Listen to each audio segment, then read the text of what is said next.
Hi friends, welcome back to my channel. মই সৈতে আপোনালোকক সৈতে এণ্ড মামা চেনেললৈ পুনৰবাৰ স্বাগতম জনাইছো। আজি লৈ আহিছো আন এটি নতুন ভিডিঅ'। আজি মই বনাবলৈ ওলাইছো মদক। যেহেতু প্ৰথমবাৰ মদক বনাবলৈ লৈছো, যদিহে কিবা ভুল হয় ক্ষমা কৰিব। মদক বনাবলৈ আমাক লাগিব চাউলৰ গুড়ি, নাৰিকল, গুড়, ঘিউ আৰু অকমান নিমখ। তেন্তে আহকচোন বনাবলৈ আৰম্ভ কৰোঁ। এতিয়া আমি কেৰাহী এখনত আধা গিলাচ পানী লৈ ল'ম। যেহেতু মোৰ চাউলৰ গুড়ি অকমান বেছি, মানে 1 কেজি মান হ'ব চাগে, কিন্তু মই তাৰে আধা কেজিহে ব্যৱহাৰ কৰিম। হেতলৈ আধা গিলাচ পানী। এতিয়া পানীখিনি অকমান উতল অহাত ঘিউ আধা চামুচ ইয়াতে মিক্স কৰি দিম। এতিয়া পানীখিনি অকমান ভালদৰে উতল আহিবলৈ ৰৈ থাকিম।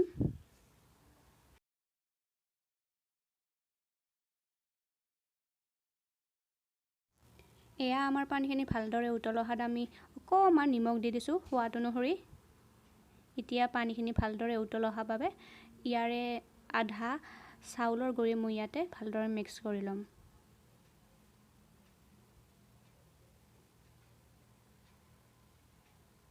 একেবাৰে বেছিকৈ পানী নিদিব। অকমান পানী দি পেলাই ভালদৰে চাউলৰ গুড়িখিনি পানীৰ সৈতে মিক্স কৰি লৈ ল'ব।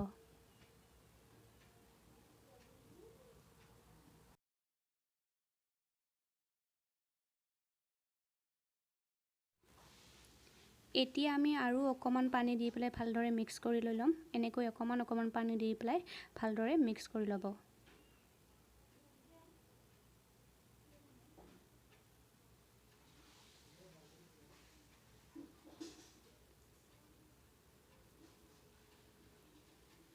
এতিয়া আমি এয়া চাওক এনেকুৱা হ'ব লাগিব।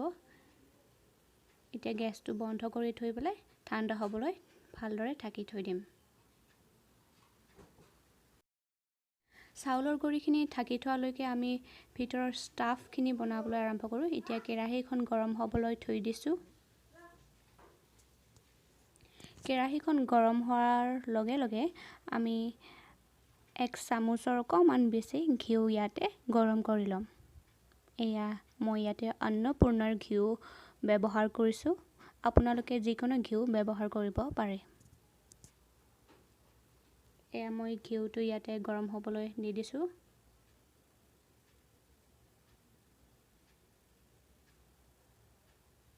আৰু অকমান দিম।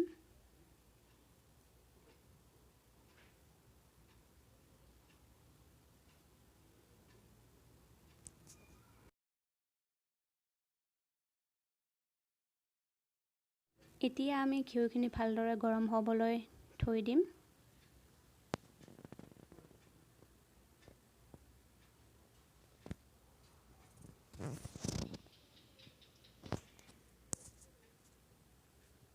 দেখিছেনে আমাৰ ঘিউ এতিয়া গৰম হৈ গৈছে। এতিয়া আমি ইয়াত নাৰিকলখিনি ভালদৰে ভাজি ল'ম। মই ইয়াতে ফ্ৰেছ নাৰিকল ব্যৱহাৰ কৰিছোঁ। এয়া মই ভালদৰে ৰুকি লৈছোঁ নাৰিকলখিনি। এতিয়া আমি নাৰিকলখিনি অকমান ৰঙা হোৱালৈকে, মানে অকমান 10 বা 15 মিনিটলৈকে ভালদৰে ভাজি ল'ম।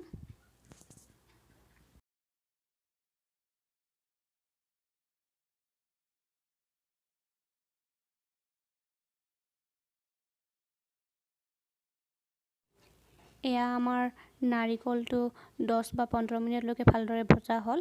এতিয়া আমি ইয়াত গুড়খিনি মিক্স কৰিম।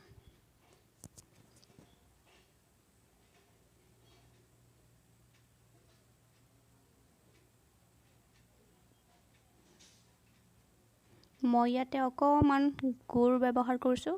আপোনালোকে হিচাপত লৈ ল'ব। যদিহে নাৰিকল বেছি হয় তেন্তে অকমান বেছি দিব।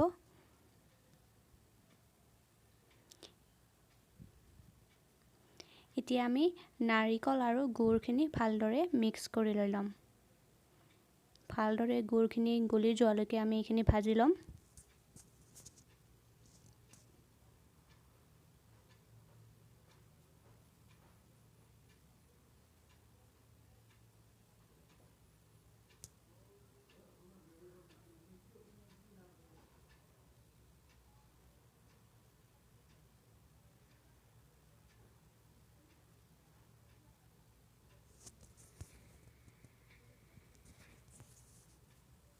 এয়া আমাৰ নাৰিকল আৰু গুৰখিনি অকণমান মিক্স হৈ গৈছে আৰু অকণমান টাইম আমি ভাজিব লাগিব যাতে গুৰখিনি ভালদৰে মিক্স হৈ যায় নাৰিকলৰ লগত।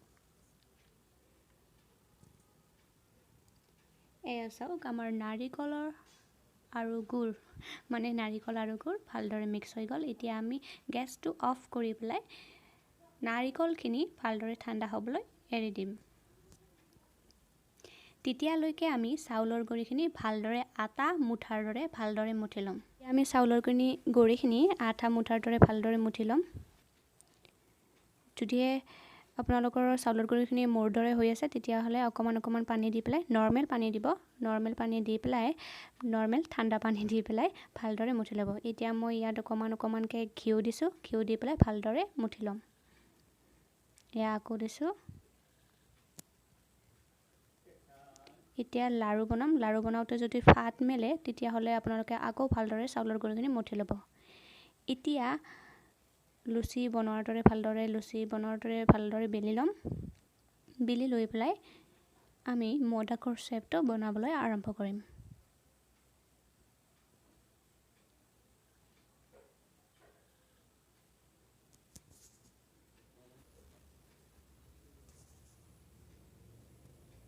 এতিয়া আমি পুৰি বিলাৰ দৰে বা লুচি বিলাৰ দৰে বেলি ল'ম। অকণমান লাহে লাহে বেলিব যিহেতু চাউলৰ গুড়ি হয় লুচিটো ফাটি যাব পাৰে। যিহেতু চাউলৰ গুড়ি হয় ৰাউণ্ড শ্বেপটো নাহিব, কিন্তু যিখিনি হয় সেইখিনি ভালদৰে বনাবলৈ চেষ্টা কৰিছোঁ।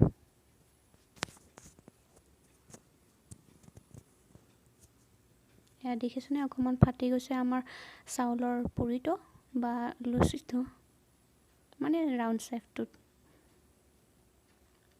এয়া এনেকৈ বনাব, বেছি পাতল নহয় বেছি ডাঠো নবনাব। এতিয়া আমি এনেকৈ মাজত নাৰিকলখিনি দি পেলাই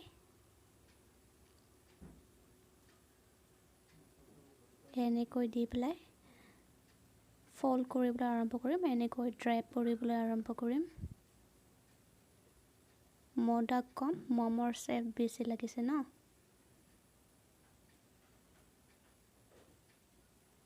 এনেকৈ আমি বাকীখিনিও গোটেইখিনি এনেকৈ ভালদৰে বনাই ল'ম।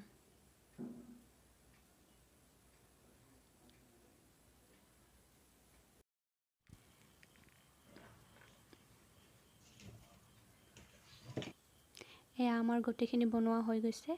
এতিয়া আমি এই ম'ম' ষ্টিমাৰত ভালদৰে ঘিউখিনি ভালদৰে সানি ল'ম। আপোনালোকেও ঘিউ ব্যৱহাৰ কৰিব পাৰে আৰু তাৰ ঠাইত আপোনালোকে ৰিফাইন তেলো ব্যৱহাৰ কৰিব পাৰে। এনেকৈ আমি ভালদৰে সানি ল'ম। এতিয়া আমি পানীখিনি অলৰেডি গৰম হ'বলৈ থৈ দিছোঁ।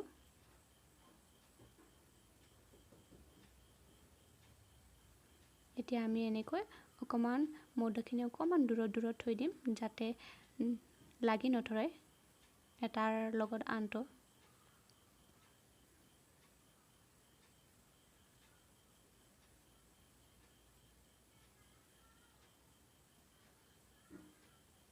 বাকী ৰৈ যোৱাখিনি আমি নেক্সট টাইম আকৌ এবাৰ ষ্টিমাৰত দি দিম। এয়া আমাৰ গৰম পানী হৈ আছে। এতিয়া আমি ইয়াতে দি দিম এইখিনি। এতিয়া গৰম পানীৰ ভাপখিনি বাহিৰলৈ যাব নোৱাৰাকৈ আমি ভাল ঢাকনিৰে ঢাকি থৈ দিম। যিহেতু মোৰ ঢাকনি এতিয়া নাই মই কাঁহী এখনেৰে ভালদৰে ঢাকি দিলোঁ। এয়া আমাৰ 15 বা 20 মিনিট পিছত মই এয়া মদাকখিনি উলিয়াইছোঁ। আপোনালোকেও 15 বা 20 মিনিট পিছতহে উলিয়াব। ভালদৰে সিজি গৈছে আমাৰ মদাকখিনি। এয়া আমি এইখিনি ওলাই ল'ম ইয়াত।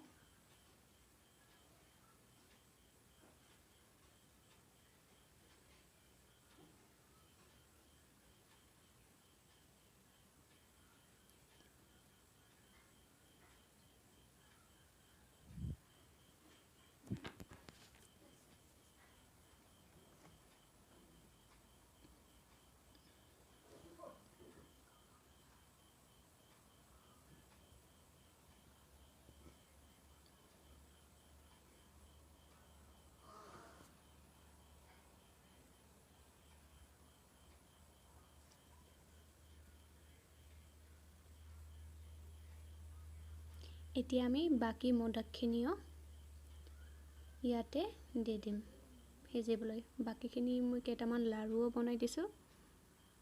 মোদাক কম পানী লাৰু যেন বেছি লাগিছে মোৰ, যিহেতু প্ৰথমবাৰ বনাইছোঁ, গম পোৱা নাছিলোঁ মোদাক কি হয়। এতিয়া ভালদৰে বুজি গৈছোঁ।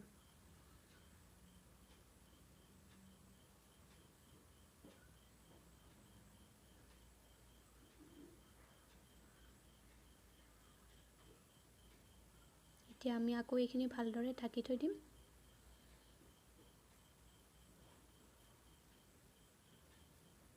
এয়া আমাৰ মোদাকখিনি ৰেডি হৈ গৈছে। দেখিছেনে ভিতৰতো ধুনীয়াকৈ সিজিছে। এনেকৈ আপোনালোকে ঘৰতে সহজতে মোদাক বনাই খাব পাৰে। যদি আজিৰ ভিডিঅ'টো ভাল পাইছে তেন্তে প্লিজ লাইক কৰিব নাপাহৰিব। যদিহে ভিডিঅ'টি চাই ভাল পাইছে তেন্তে প্লিজ লাইক কৰিব আৰু শ্বেয়াৰ কৰিব, ছাবস্ক্ৰাইব কৰিবলৈ নাপাহৰিব আৰু বেল আইকনটো দবাবলৈ নাপাহৰিব। থেংক ইউ ফৰ ৱাচিং। Bye bye.